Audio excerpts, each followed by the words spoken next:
Hey, Volley Truthers, this is Coach Johns with the Volley Truth. We're going to do something a little different for the next few weeks. We're going to bring you a little mini series. I have been asked to do something on stats.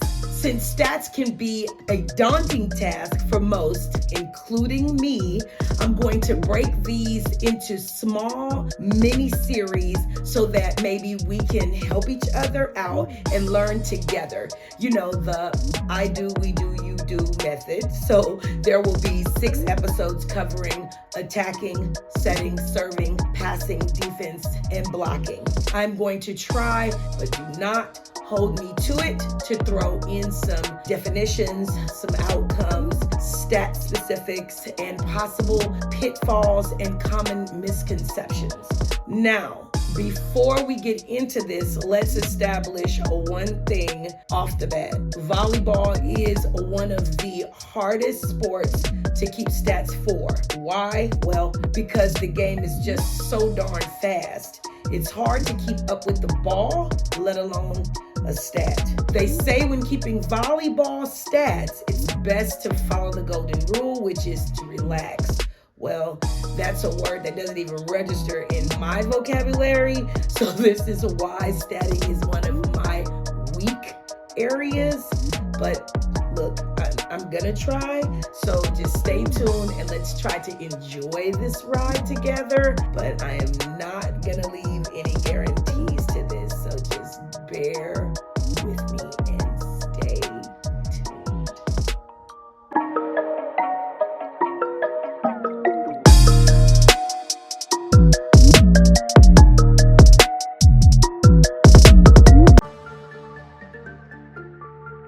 Let's attack the stats by learning how to stat the attack. Let's define attacking, shall we? Attacking, the strategic hit by a player with the intent of scoring a point. Now, let's break down the word intent, because the truth is, if the player is not trying to score a point, then there is no attack. And important news flash, people, as a result of no trying means there's no dig. Here are your 3 outcomes of an attack. 1, kill. 2, attack error. Or 3, the ball stays in play, which means no attack, 0, zilch, nada, nothing. So moving on, the kill. What is a kill? Definition: an attack that immediately leads to a point.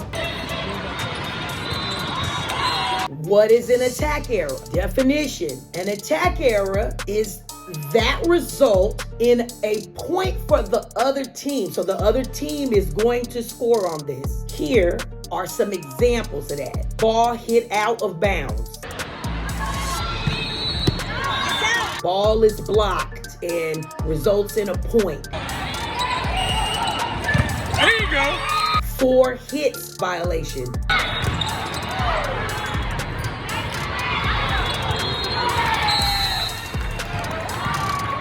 A center line fault. If a foot is partially on or over the center line, it's legal. However, if the foot goes completely across the center line, it is illegal. Back row attack.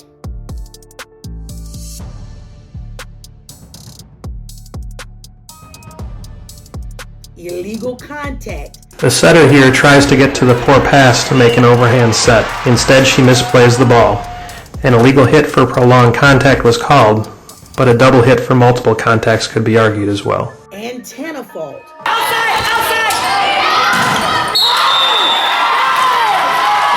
Or a 10-foot line violation. If Haley was playing middle back and she is going to attack a ball, she is allowed to jump as long as she does so behind that line.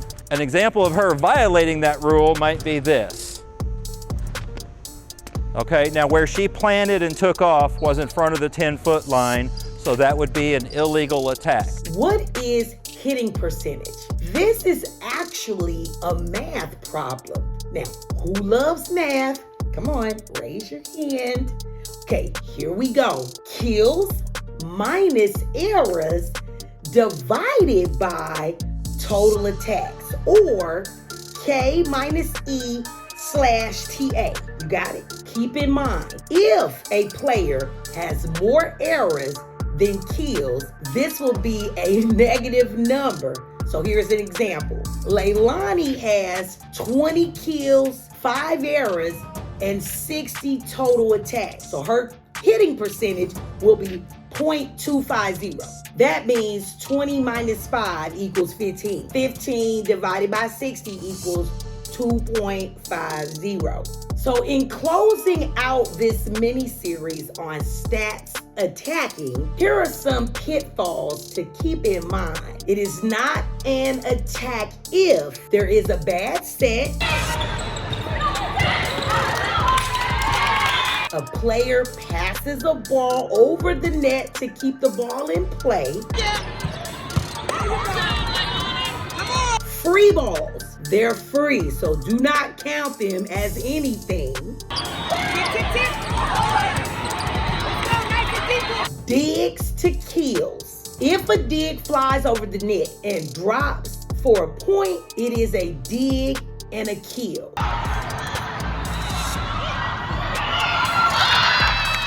Serve receive attempts to kills. Same thing as a dig to kill.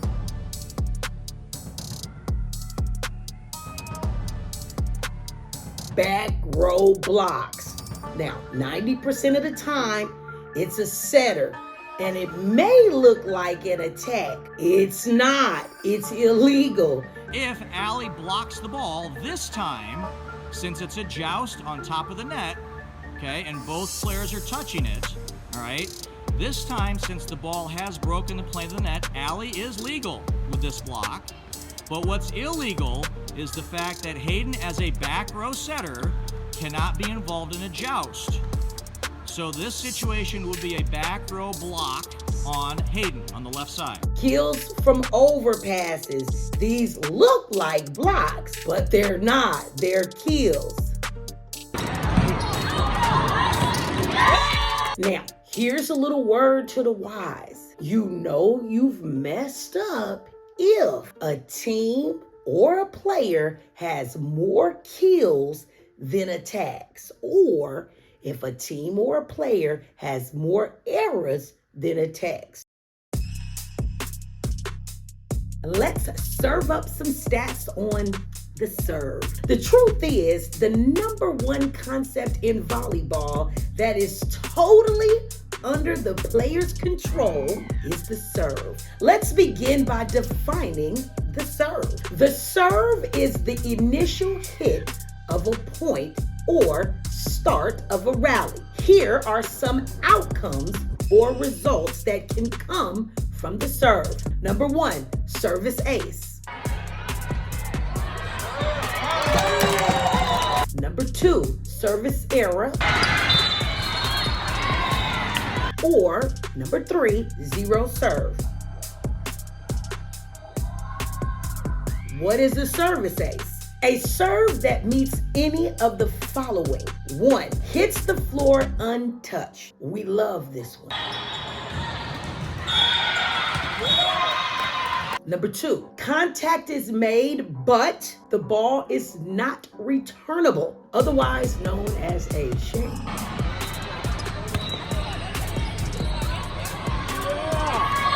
Or 3, a violation is called on the receiving team. An example of this would be if a team is called out of rotation. No players can overlap with players directly in front or behind them, or directly to the left or right of them. What is a serving error? A serving error can be any of the following actions. 1, the ball doesn't go over the net. There's really no explanation needed, right?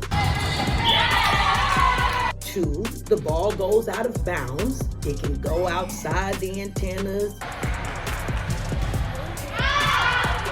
sidelines, hits the antenna, out the back line of the opponent.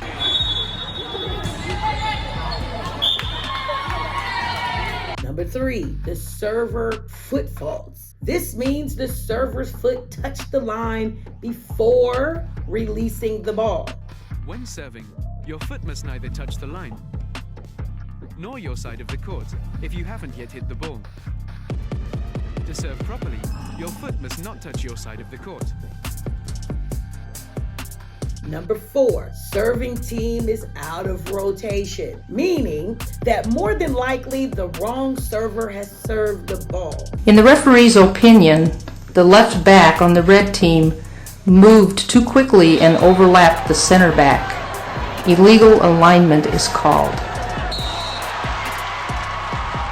Here are your serving forget-me-not. There's only one. If the opponent never, ever had full control of the serve, it's an ace, period. Now, to wrap up stat serve, here's how to know when you've made a mistake. If the total service aces and reception errors are different.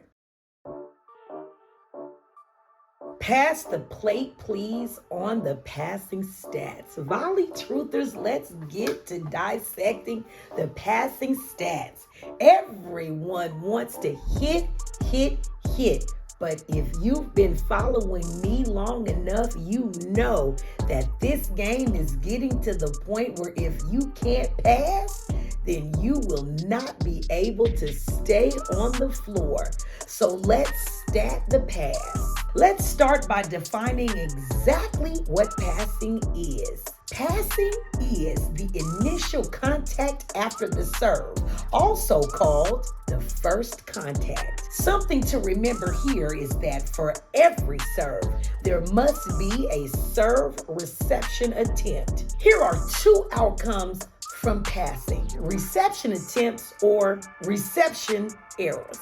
So it's either you do pass or you don't pass, period. Now, what is a reception attempt? Well, whichever player receives the serve or first contact receives the credit for the attempt. So this is something we have to really be watching for, especially when there are 2 players going for the exact same serve ball, which happens ever so often. Whichever player touches the ball first is the player that receives the credit.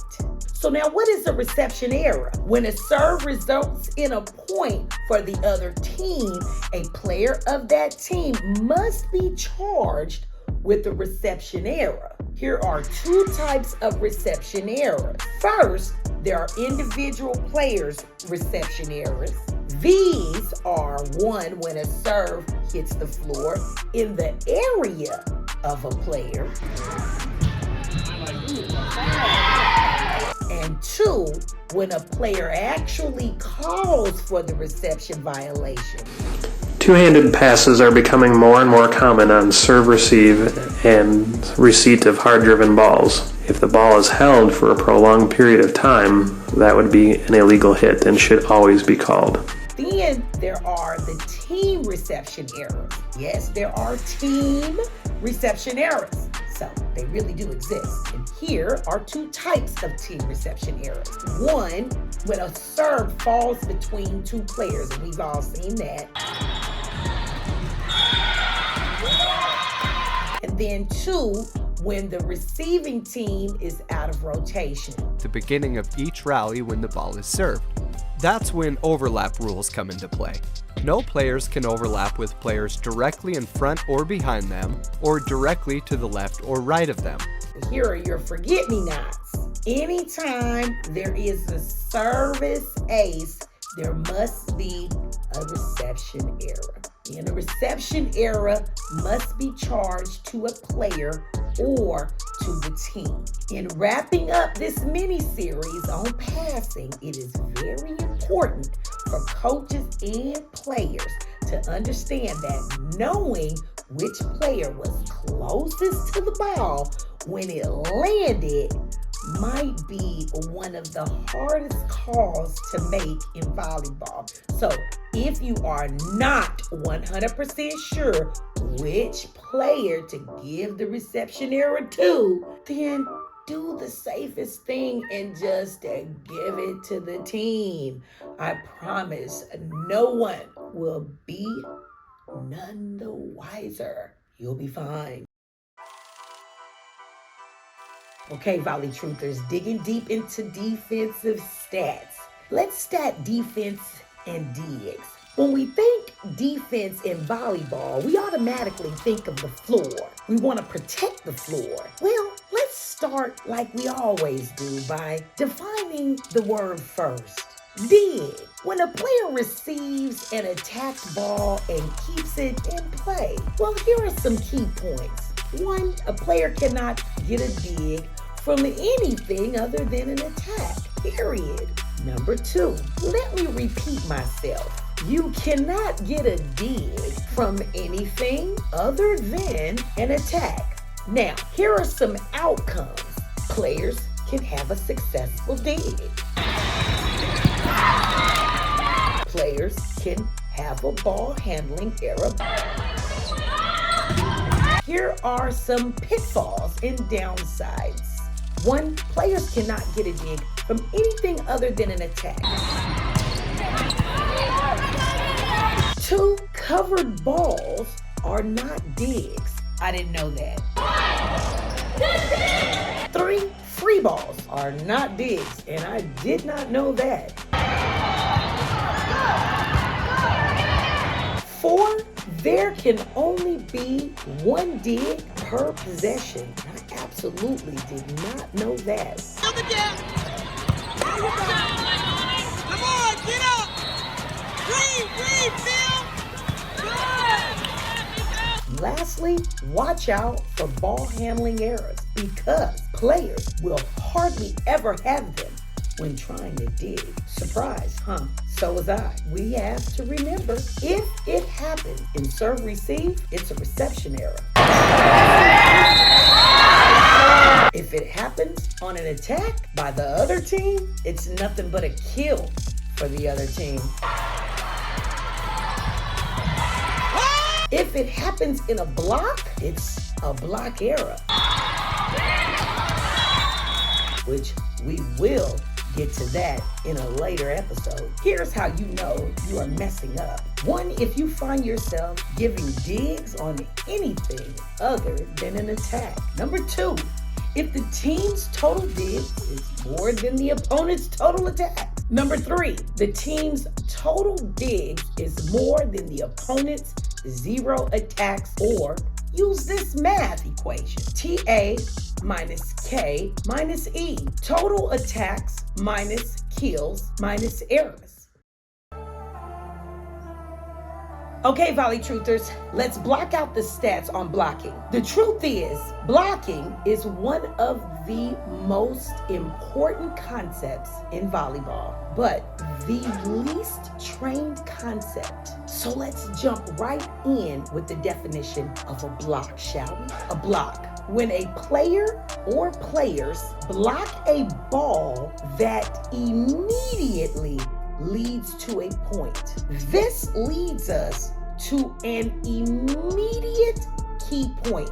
It does not matter if 1, 2, or 3 players go up and block the ball. It doesn't even matter if only 1 of them touch that ball. All players that went up will receive the block assist. Here are some possible outcomes when blocking. You have a solo block, that's self-explanatory, right? When 1 player's block leads to an immediate point. Then you have a block assist. Someone helped you or you helped someone on a block. This can be 2 or 3 player block attempt that leads to an immediate point. So remember, it doesn't matter which player actually touched the ball as long as they all went up to block. What is a block error? When a player's attempt to block a ball directly results in a point or the stoppage of a play and a point for the other team. If there is a block error, there must be a kill for the other team. Here are some examples. Blocker in the net. Blocker across the center line. If a foot is partially on or over the center line, it's legal. However, if the foot goes completely across the center line, it is illegal. Blocker reaches over the net. The player may block beyond the net, provided that this action does not interfere with the opponent's play. The setter is going up to play the ball, and the blocker has reached over the net into the setter's space and interfered. So this is a reaching fault. It's very important to note that this is only a fault because the blocker interfered with the setter as he was trying to play the ball. If the setter had not jumped to try and set the ball, this would have been a legal play by the blocker because he wouldn't have been interfering with the setter. Back row player attempts to block. Most of the time it's the setter. Since the ball has broken the plane of the net, alley is legal with this block. But what's illegal is the fact that Hayden, as a back row setter, cannot be involved in a joust. So this situation would be a back row block on Hayden on the left side. Or the blocker called for a thrown ball. Officials should be ruling whether at time of contact with the ball it was prolonged contact, also known as a catch and throw. Prolonged contact and visibly coming to a rest are elements of illegal contact, as found in all the rule books. Now here are some blocking pitfalls. Number one, make sure all blockers get their credit for blocks, even if they don't touch the ball. Please give them their credit. Number two, be careful with block errors because they do not occur unless the ref stops the play. And number three, get the overpass right. It might look like a block.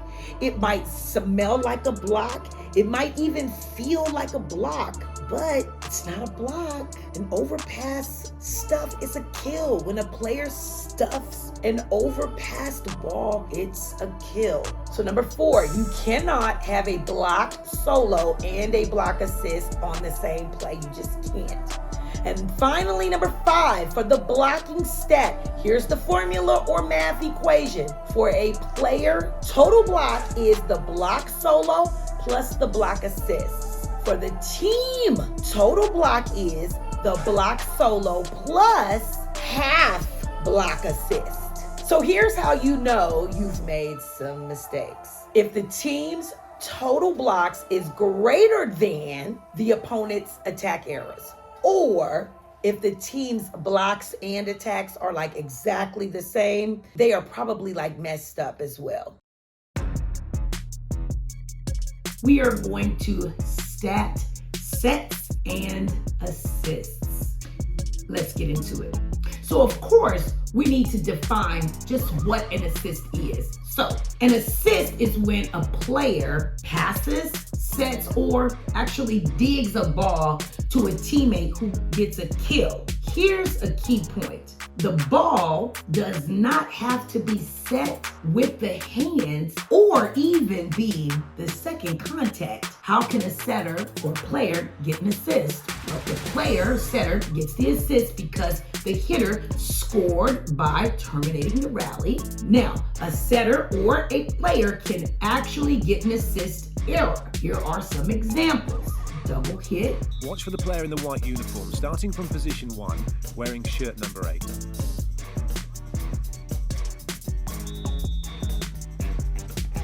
As the player tries to set the ball, there are two distinct actions with the hands. The right hand steadies the ball and the left hand pushes the ball away. The referee's decision to call for a double touch is correct.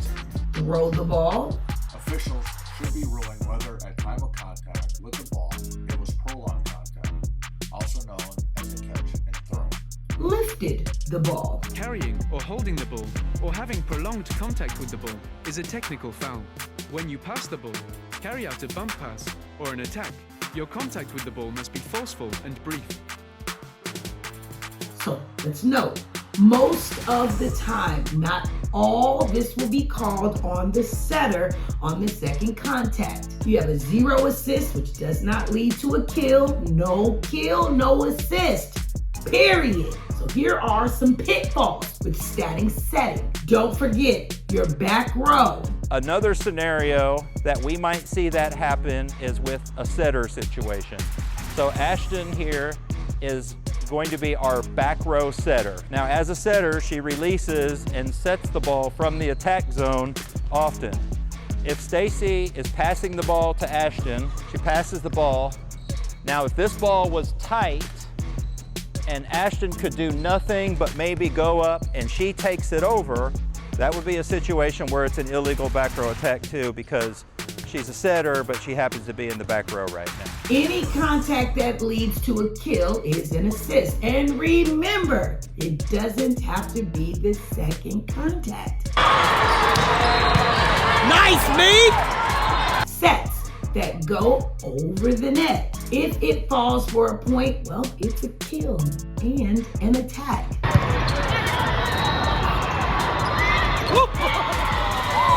If the set goes out of bounds, it's an attack error. Here's how you know you've kind of screwed things up when taking setting or assist stats. 1, you have more assists than kills. Number 2, you have exactly the same number of assists and kills, which is highly, highly unlikely. Number 3, if you have more assists than total attacks.